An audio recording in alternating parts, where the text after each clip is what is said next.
আসসালামু আলাইকুম এভরিওয়ান, সবাই কেমন আছেন? আলহামদুলিল্লাহ, আমি আপনাদের দোয়াতে অনেক অনেক ভালো আছি। ভিডিওর শুরুতেই সবাইকে জানাচ্ছি পবিত্র জুম্মা মোবারক। তো আজকে তো শুক্রবার, সবার বাসাতে নিশ্চয়ই পোলাও, রোস্ট, তারপর গরুর মাংস এগুলো রান্না করেছে। সরি, পোলাও না আর কি, পোলাও, একটু দুষ্টামি করলাম।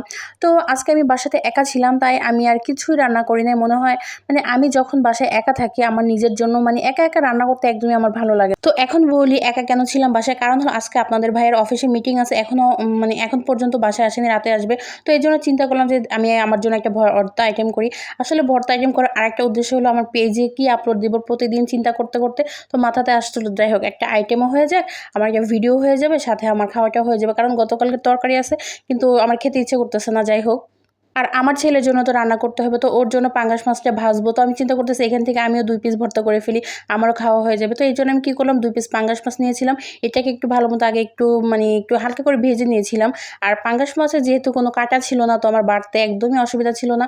আর এখানে হলো আমি কয়েকটা কাঁচামরিচ, তারপরে শুকনো মরিচ আর রসুনও টালা দিয়ে আর কি হালকা করে ভেজে এখানে একসাথে সবগুলোকে বেটে নিয়েছিলাম। আর এগুলো বাটতে তো আজকে আমার একদমই কষ্ট হয়নি, কারণ সবগুলো জিনিসই খুব ইজি ছিল।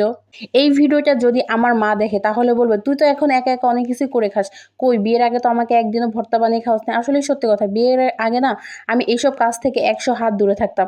এখন পর্যন্ত মায়ের বাসায় গেলে এইসব কাজ আমি করতেই চাই না।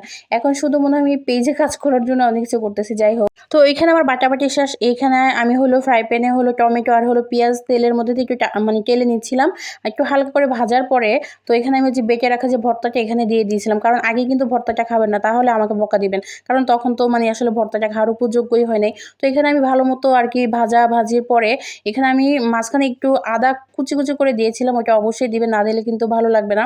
তো এখানে আমি শেষে যখন একদম সুন্দর মতো লাল লাল করে ভাজা হয়ে গেছে, তখন আমি ধনিয়া পাতা দিয়েছিলাম। আর শেষে এই পেঁয়াজটা আপনারা স্কিপ করতেও পারেন, দিতেও পারেন। কাঁচা পেঁয়াজটা দিলে আসলে ভর্তা তো বেশিক্ষণ রাখা যাবে না, তো এই জন্য আপনাদেরকে নিষেধ করেছি। আর আমি তো খেয়ে ফেলবো এই ভর্তাটা, এই জন্য আমি কাঁচা পেঁয়াজটা দিয়েছিলাম।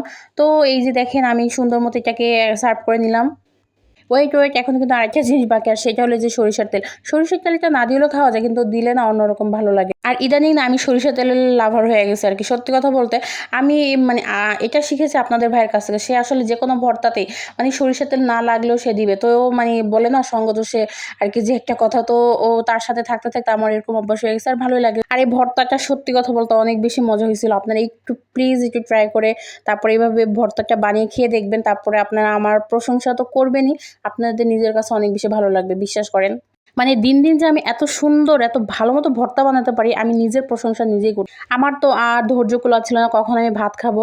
আর আজকে একা একা ভাত খাচ্ছিলাম, তাই আমার একদমই ভালো লাগছিল না, কিন্তু ওই ভর্তাটা খাওয়ার পর অনেক বেশি ভালো লাগতেছিল। আমি একটা জিনিস ভেবে পাচ্ছি না যে পাঙ্গাস মাছের ভর্তা যে এতটা মজা হতে পারে, আপনারা না খেলে সত্যি বিশ্বাস করবেন। আর ভর্তার কালারটা দেখেছেন, কালারটা যেমন জাস্ট ওয়াও ছিল, খেতেও জাস্ট ওয়াও ছিল। তো কেমন লাগলো আমার আজকের এই ভর্তার রেসিপিটা? যদি ভালো লেগে থাকে তাহলে ছোট্ট একটা কমেন্ট করবেন, লাইক করবেন, আর শেয়ার তো দিবেন না আমি জানি। যাই হোক, আর আমার যে ভালোবাসার কিছু ভাইয়া এবং আপু আছে তাদের জন্য আজকে বলতেছে, আমার ছোট্ট একটা ইউটিউব চ্যানেল আছে হ্যাপি তৌহিদ নাম, এটাতে অবশ্যই একটু সাবস্ক্রাইব করে দিবেন। সবাই ভালো থাকবেন, আল্লাহ।